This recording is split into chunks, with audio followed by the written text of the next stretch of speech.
While we're here, I'm not going to lie to you. Every once in a while, I go engagement hunting. I do. But I didn't think this one on Twitter was going to do what it did, which was basically ignite the entire Georgia fan base. And it was a simple question. Better walk-on story, Charlie Condon or Stetson Bennet? I'll open the floor to you guys, gentlemen. How do you feel about this? Because I have a lot of thoughts here. The better walk-on story is Stetson Bennet. And I think that's where people probably get tripped up. Like, better story. It's hard to beat Stetson Bennett's story. Yeah. Now, Charlie Condon was clear and cut the best player on Georgia baseball this year. Like, there's no denying that. You could make the argument Stetson was. You could make the argument he wasn't. You could make the argument, if you wanted to, that he got carried by the team, even though we know that's not true.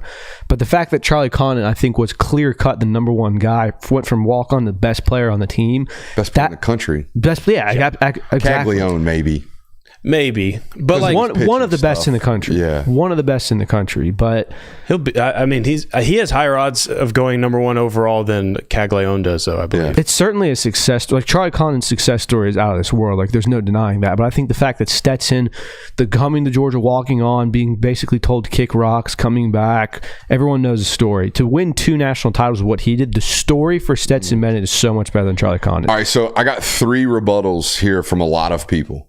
Okay, the first and foremost, it's not even close. I heard that a lot. It's not even close. It's close. In the chat right now. It's not even close. First and foremost, it is. It's close. It's way closer than you ever imagined. And I saw it's not even close from both ends. I saw it's Condon, not even close. It's Stetson, not even close. So that was the first one. The other rebuttal, rings.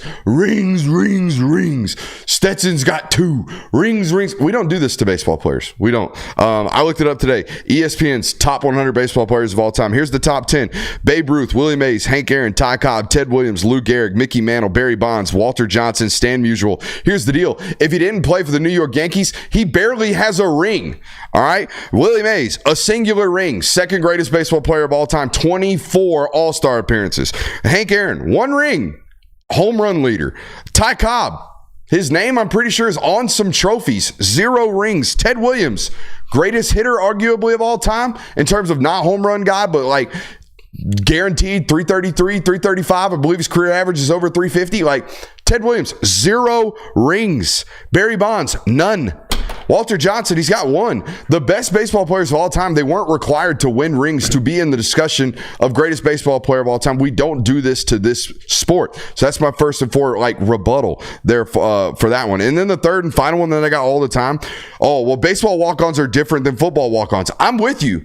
I'm 100% with you. There are 85 scholarships and 20 walk-ons on a football roster. There are 13 full scholarships that are spread out of like over 60 people on a baseball roster. A lot of the baseball roster is indeed walk-ons, particularly older baseball players that have been in the program for a while that have kind of aged out of scholarship availability. However, I'm with you. Baseball walk-ons are more prevalent. There's more of them. However, this guy, Charlie Condon, was emailing and messaging and DMing every Division I baseball coach in America begging for a scholarship and was not allotted one. He then walked on to the University of Georgia, and it wasn't like, oh shit, everyone missed this guy. No, he spent a year redshirting, becoming one of the better players in baseball. His sophomore year, redshirt freshman year, it was like, hey, this guy's pretty good. Condon's a stick. Wait till he goes up to the Cape Cod League. Let's see if he's really, really good. Goes up there, plays well, comes back as the greatest year of all time. It's way closer than you think it is. So don't do the it's not close thing, because it is. This guy might go 1-1. 3 years ago, nobody wanted him. He's going to go 1-1. That's crazy. That's absolutely crazy. So, yeah, the rings, the Stetson walked on. Nobody wanted him. They sent him out. He came back. It's a great story. I'm with you. But it's a whole hell of a lot closer than you think it is. So, wait, what's your verdict then? I think it's Condon. Really? I mean, Condon went from a walk-on, nobody wanted, to the best player to ever do it. Based on what the chat's saying to me, I think it's just that Condon's kind of misunderstood, because I see physically, Condon doesn't look like a walk-on. Dude, he was 6'6", 180 pounds. 85 pounds. 185 pounds. He was a rail. He had to put on 40 pounds of weight. Yeah. I mean, over one, and that's what he did during his freshman season. Like, he did not look like this coming out of high school, and he was definitely not by technicality a walk-on. No, that dude had to earn his spot. They made him go play in the summer leagues. We also have a revisionist history on this stuff. Like, nobody, y'all do the Stetson. People on Twitter right now are arguing whether or not he's a Hall of Famer in college football. yet he's got the greatest story of all time? Like, how do we have both here? How do we both look at Stetson and go, he game managed to 2 titles, even though he went for 4,000 yards?